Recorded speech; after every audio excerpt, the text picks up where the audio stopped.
I'm now excited to be joined by a very special guest. It is Matt Brown, publisher of the Extra Points newsletter. So, Matt, I noticed something with the news that you broke on Friday about the timetable for EA Sports college football video game, which we're going to discuss all of those details. But it was sort of hit or miss as to who credited you. Like you got credit from a lot of different publications, Washington Post, just to name a few. Sick brag, no big deal. But I think here's what the problem was. I think it's your name. And look, I'm not hating on your parents, but hear me out on this. If you were named Mateo Brown instead of Matt Brown, nobody would look over that. And it would have been treated totally differently. And big publications and news outlets would have been forced to credit you. And instead, it's like, oh, it's Matt Brown. It's like, hey, there's like even multiple people in college football with that same name. Again, not to minimize your efforts or anything like that. But Mateo Brown gets credited 100 times out of 100. Dude, you're preaching to the choir. I think it sucks that my mom married a gringo because, like, I mean, I don't know if you picked Mateo out of thin air or did that on purpose, but like that's what my wife calls me. That's what my mom called me. And if I was, if I was Matt Figueiredo, or if my mom had won the fight and given me a slightly more Brazilian sounding name, I think you're right. Like it's been a running joke that. I wasn't even the most famous Matt Brown covering college football when I launched Extra Points. I'm probably a little bit late in my life to go and change my name or go with my mom's name or something. But yeah, it's terrible for SEO. Do not recommend naming your children something extremely basic if you have the opportunity. Okay, so I want to dig into this. You were the bearer of good news. EA Sports is giving us a college football video game. It's set to hit the shelves in July of 2023. Give us the background about these FOIAs that you filed and the latest update that you were able to get with them. Yeah. So first, I have to admit, I'm a little surprised that the biggest takeaway from my last report was about the games coming out in July of 23, because that wasn't news. I had actually broken that a year ago. I am as much of a fan of this college football, of the video game, as I think most of the listeners here are. If you're somebody that's in your mid 30s, maybe late 30s or late 20s, you probably played this game a lot in middle school, high school, and college. That was certainly a foundational part, not just of my high school and college experience, but how of my college football fandom, right? So I'm excited about this as a consumer. Whenever the game comes out, I will get the game. I'm sure I will play the game. Not as much, because I'll be 36 when the game comes out and I've got small children, instead of, I can't just burn 9 hours in the dorm like I used to.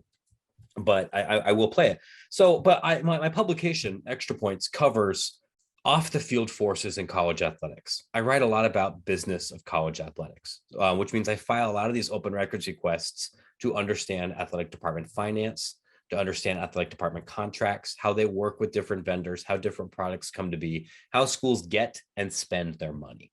And a lot of the times that has nothing to do with video games. It has to do with like their multimedia rights contracts and their pouring rights and kind of nuts and bolts stuff that really does help shape who's good on Saturday. But here I figured, all right, I should file a bunch of these requests. And I started sending these a couple of weeks after the game was first announced, because I wanted to understand the process. What do schools have to do to participate in this kind of game? Because it's been years. Lots of the administrators, lots of the schools are not there when the last time we had a college football game. Some of these schools had never been in a game before if they joined FBS recently. And I sent off hundreds of these things to every single FBS institution I could. Some places I can't because they have state residency laws, or just because I've been a reporter for a long time, I know that like if I file Kansas, they're going to charge me $300 for the most mundane things, so like don't even bother. Or Maryland has like basically never hired a clerk to deal with this, so don't bother. But almost everyone else, I filed these, I've paid some of these fees, and that's how I first learned about last year when the game was coming out. Most recently, we got secondary confirmation from another batch of emails that reaffirmed that's coming out in July. But I also had some more updates about the music and about the sound assets and about some of the other things schools are doing to participate in this game. But I think it's the date that's really resonated with a lot of people. I'll ask the dumb question here, and I'm sure a lot of people are wondering this exact thing. What can we expect to be to what in terms of developments, because the biggest holdup obviously is using players' image and their likeness during this period, and why we haven't had this college football video game, and NIL has since changed that. But what can we expect from that with being able to have actual player names? Like, what would it take in order for that to happen? So these are not dumb questions. I'm glad you asked those, because these are the questions I was wondering too, because I'm not a video game reporter. I'm a sports writer that plays video games. So some of this was a new world to me. So I can tell you, because I think a very common, I may answer a question you didn't ask first, and then I'll get to the player side here. A very common question that I get, and so I imagine you've probably heard this too, is what the hell's taking so long? Why couldn't you have just ported NCAA 14, a game that most of us have played, to the newest version of the PlayStation, and let us have that now, right? Like, this is a pretty common thing. So one of those barriers that I have learned is, one, it's been 2 console generations. The development team that built NCAA 14 isn't there anymore. They've been split up across a bunch of different teams. And I have learned that the code architecture had to be completely demolished. You have to redo an entire game to put something on PlayStation 5 now. I've been told, people at EA have said, listen, we can't even use a single line of audio from NCAA 14. We have to rebuild the entire thing from the studs to make it compatible with the new system. That takes a lot of time. That's not something you can port easily in 6 months. I also didn't realize this, but one thing I've learned through these records requests and then just talking to people on the development side is one of the most technically challenging things to do is render a stadium. And I didn't really realize this. You have to send like tens of thousands of photographs. There's not a better way. That's crazy. And like, I've talked to multiple people now who have done this. I got Troy and at Colorado State and at UAB. They're like, no, you spent all day. EA Sports sends you this kind of color wheel, and that tells you like, okay, we need X number of photos from this angle and from like the south end zone and from this angle, so they can do these 360 renderings. And then it's gigabytes and gigabytes and gigabytes of data, and it takes just a veritable crap ton of computing power to render them. And that's why they were telling these schools, you got to send us these photos by like 2021, because it's going to take us a year just to render all these things. They don't re-render the stadiums every year for Madden. Like, they do it once for each console generation, right? So that was a major thing. Like, we can't get that done in 6 months, especially because some of our team was remote because of the whole global pandemic. So that is one of the reasons this is happening. Now, to go back to the player names, let me explain that process right now. Because as of right this second, the athletes' names are not, and likenesses won't be in the game. Right. The reason is when EA wants to put player likenesses in Madden or in FIFA or in NHL, they cut a deal with their players union, and there's a what's called a group license that everybody in the players union can opt into. They negotiate one price and EA pays it. The problem with college athletics is that group doesn't exist, and there can't be a union because athletes aren't employees, at least not yet. There are court cases that might change that, or theoretically the federal government could change that. But as of right this second, athletes are not employees, so they can't unionize. Now, prior to O'Bannon, there wasn't a way that EA could just cut the athletes a check without them losing their eligibility. Now, in a post-NIL, a post-O'Bannon, post-Alston world, they can. So then you have a logistical question. How do you sign up thousands of different football players? And what we've been seeing over the last 6-8 months is many different individual schools have now set up group licensing programs. Sometimes it's through a company called Brandar. Sometimes it's through a company called One Team or One Team Partners. And we've seen this mostly through jerseys. Like, if you go to Michigan, you can buy a jersey with the player's name on it. At the bookstore. All over the South, all over the SEC, they have these things. The university gets a cut of the license, and then the player gets something. Player usually doesn't get very much, but it is something. So what I have been told from the companies that run those, and now we've done this, we just saw this like 2 weeks ago with Topps, with trading cards, is that EA is waiting for one company to accumulate a big enough mass of these player rights through these other deals that the EA can then send, hey, I want to work with you to sign up everybody. And then it's going to take like a year to sign up as many people as possible through that licensing agent. And that is what EA will use to pay the athletes probably low 4 figures to be in the game, plus a copy of the game, and then use. They'll be on board for that. Yeah. So correct me if I'm wrong here, and I need to get more clarity on this myself, talking to some people who are affiliated with collectives. If you're a collective who doesn't allow for players to have their likeness used in the game, that is a major, major thing working against said collective. And one would think that said collective would be working to make sure that those legal hurdles are not there. That is a great point, and that is an objection I have heard. And honestly, my advice, just as somebody who's covered NIL extensively, would be I don't think an athlete should sign an exclusive arrangement with a collective at all.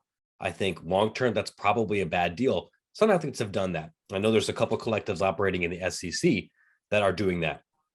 That will not innately prevent an athlete from being in the video game, but it will present another logistical hurdle, because then the EA will have to work with that collective and this licensing agency, or that licensing agency will have to work with the collective. It provides an extra hurdle, and theoretically it could mean that happens later.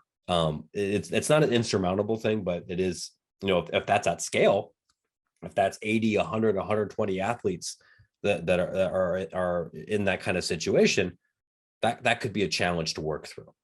Yeah, that seems like a big potential headache if you're having to deal with all these separate organizations. Seems like it would be a lot easier if everybody was just kind of under the same umbrella. Yeah, but we know there are a lot of moving pieces. The term I've heard a couple of different people in the licensing world use is like the college space is hand-to-hand combat at this point.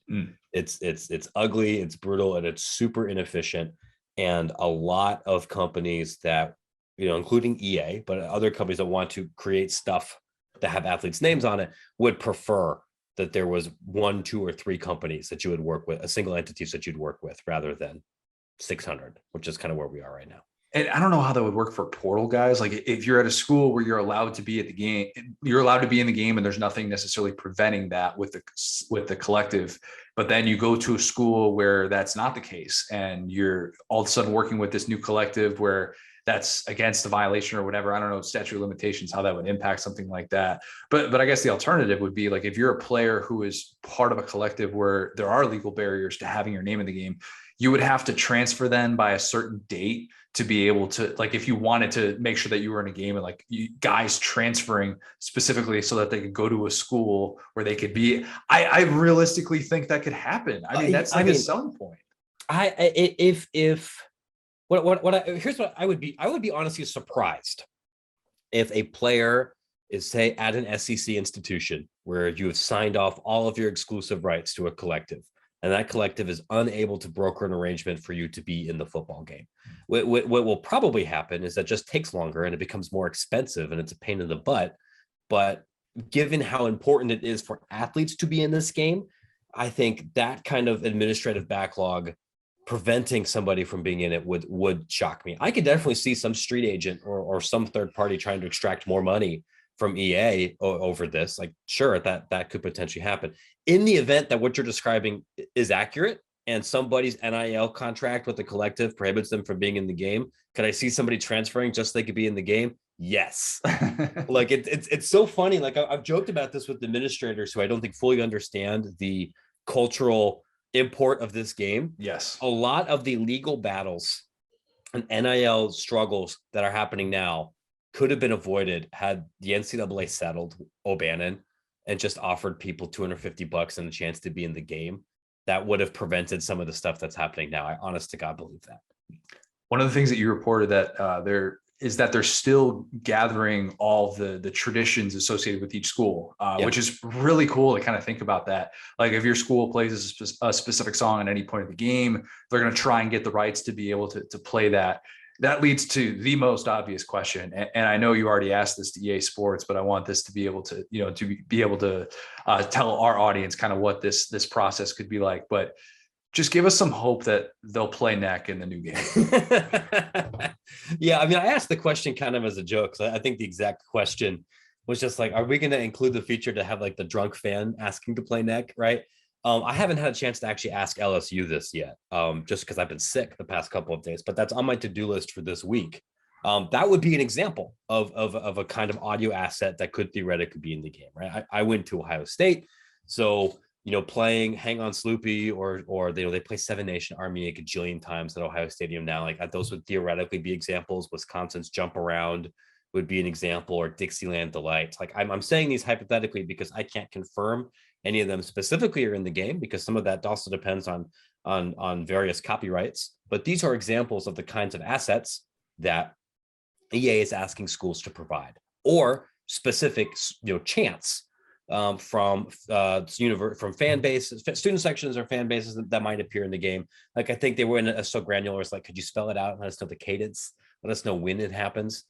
Granted, are you going to get the more profane ones depicted exactly by EA Sports? No, because this is not going to get an MA rating. Even though you and I and God both know, you go to a game, sometimes there's some 4-letter words that are attached to some of these chants, right? You're going to get the G-rated version in all of these, as I think everybody would expect.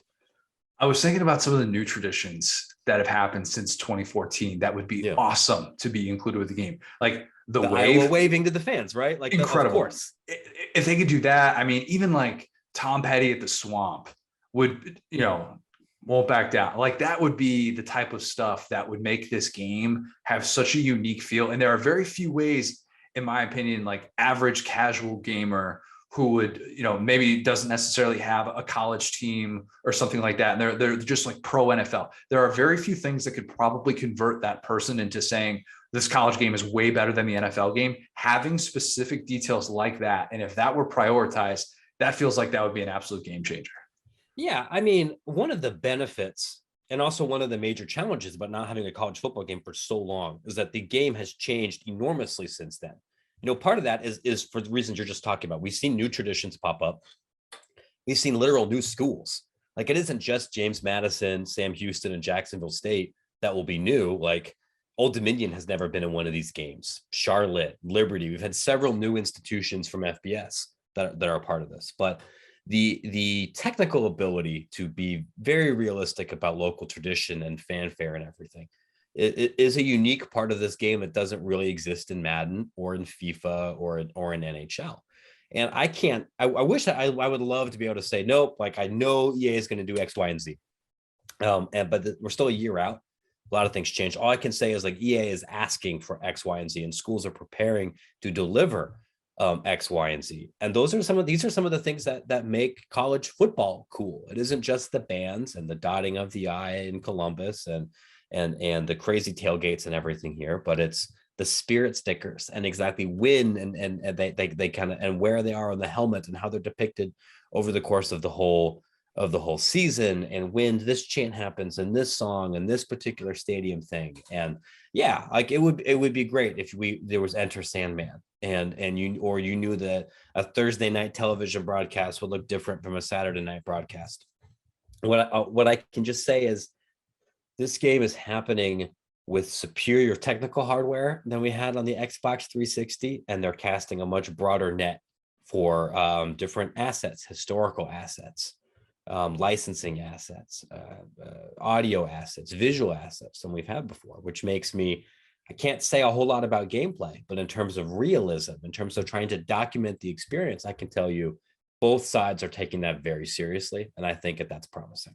I was just thinking about it. Every LSU player being able to celebrate a touchdown with a gritty or something like that. I mean, yeah, those are the details that to me would really stand out. And if guys are getting paid, like maybe in theory, there could be some sort of customization for some of those elite guys. I don't know how that process would work of, some of the well-known things. Like if you think of what Ray Lewis would do in a pregame thing, when you're playing Madden and he does this crazy, ridiculous celebration or something like that. If we had custom, like the ability to have those custom details in there, obviously that would make the game that much better. But the tier system, I want to talk about that. Yeah. That was one of my favorite developments that you dug up. It is so peak college football to have earnings for the video game based on team success and how many AP top 25 finishes they had over the last 10 seasons. So for those who don't know the figures, or those who haven't read this yet, tier one, $104,900. Tier two would get $62,900. Tier three, $41,900. And then tier four, $10,400. So basically Ohio State and Alabama, they're going to get 10 times as much as Kansas and Vandy, which, that's really not a ton of money in the grand scheme of things, but it's just incredible that could play out. But also, as you reported, there's probably some schools who are going to be really pissed about that because that would see the light of day. Yeah, Mike, I can tell you San Diego State is one of them that they reached out and said, like, this is not a fair, representation of our team's success over the last 10 years. And even in the original document, EA and CLC are pointing out, like, look, we recognize that this isn't a perfect metric. There are biases in the AP top 25, but we looked at a bunch of different things. We think this is the best way. And if you don't like it, we're sorry. Right.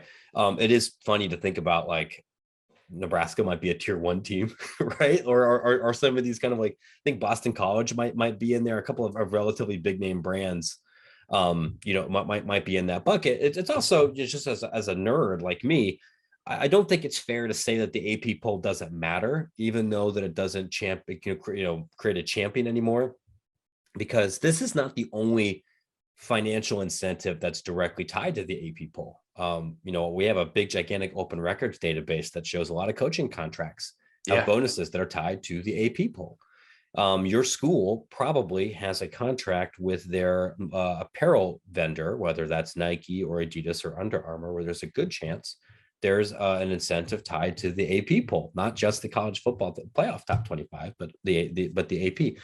There are MMR bonuses that are tied to that. So, over the course of your entire university athletic department, if you unexpectedly finish the season at 18 rather than outside the poll, or if you finish at 24 versus also receiving votes over the course of your whole department, that might be a $50,000, $100,000 swing. It's not nothing.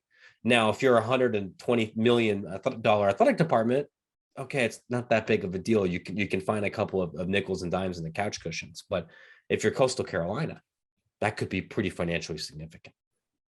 Another dumb question. You talk about the coaches. How does it work with coaches and being able to use their likeness? I got to think that's a total no-brainer for head coaches to want to be a part of this, because anything that's legal that can kind of help them out in the recruiting world would make a lot of sense. That's a great question. They historically weren't in the game, right? Because you would have to secure those likenesses independently. That would have to be the same thing. There isn't a college coaching association like there is in the NFL. And I do not know one way or another yet if EA is planning on locking those down. It's a great question. And as of right now, nothing in the documents that I've indicated says that they'll be in the game. Last one, and I hate to be that guy, I really do. I just don't want people to get hurt. I'm trying to look out for the masses who got really, really excited on Friday. What can prevent this from happening? Is it collectives having the inexplicable, like, legal issues working against this for the majority of schools, and it's just at a point where it's too many of them? Or, like, correct me if I'm wrong here. This sounds like it would be a win for all parties if everybody could kind of get on the same page with this. Yeah, and so in terms of what could prevent athletes from being in this game, what could prevent the game from actually being a product that is recognizable for what 2014 was? Because the game is happening, but I think so many people have such high expectations for it to be on that level. Like, what's something that could really kind of set it back and be like, oh, you know what, this just wasn't what we thought it was going to be. It's not as personalized, and those details are just lacking. Yeah. So there's a couple of things, right? Like, one, I think a very unlikely event that athletes are not in this game. And I wouldn't say collectives are the issue that could keep that from happening, because, to be honest with you, I think there's only really 5 or 6 collectives that are controlling exclusive rights to athletes. And that is something that could be figured out. But it's theoretically possible that, securing so many different individual licenses at a price point everybody could agree on doesn't get done in time. I think it is unlikely. The industry, and when I say the industry, I'm talking about not just EA Sports, not just schools. I'm talking about Learfield and CLC and as many of these larger corporations that work in this space. Like, I talk to these people, they're like, we think this is happening. So in the unlikely event that whatever reason it doesn't get done, I'll tell you one, not every school is going to be in this game. This game will launch. Notre Dame won't be in it. Northwestern won't be in it. Tulane won't be in it. I'm hearing, I think it is possible Arizona State won't be in it. There's going to be probably about a dozen schools that have flat out said, if our players can't be paid, we don't want to be paid, we won't participate. The vast majority of schools will, but yes, this will launch without a couple of institutions.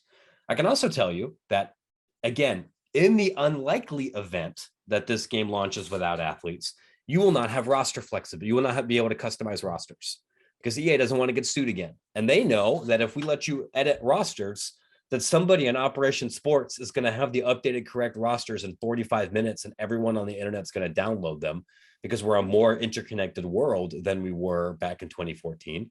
And you'll just get around that. And that might end up happening with somebody cracking the game, but EA is going to take out that functionality to make it harder.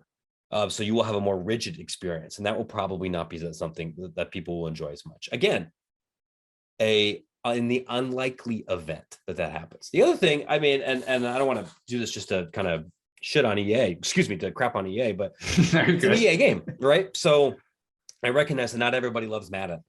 And the online video game world is different now than it was in 2014, where DLC and microtransactions are a larger part of the experience. And DLC will be a part of this game.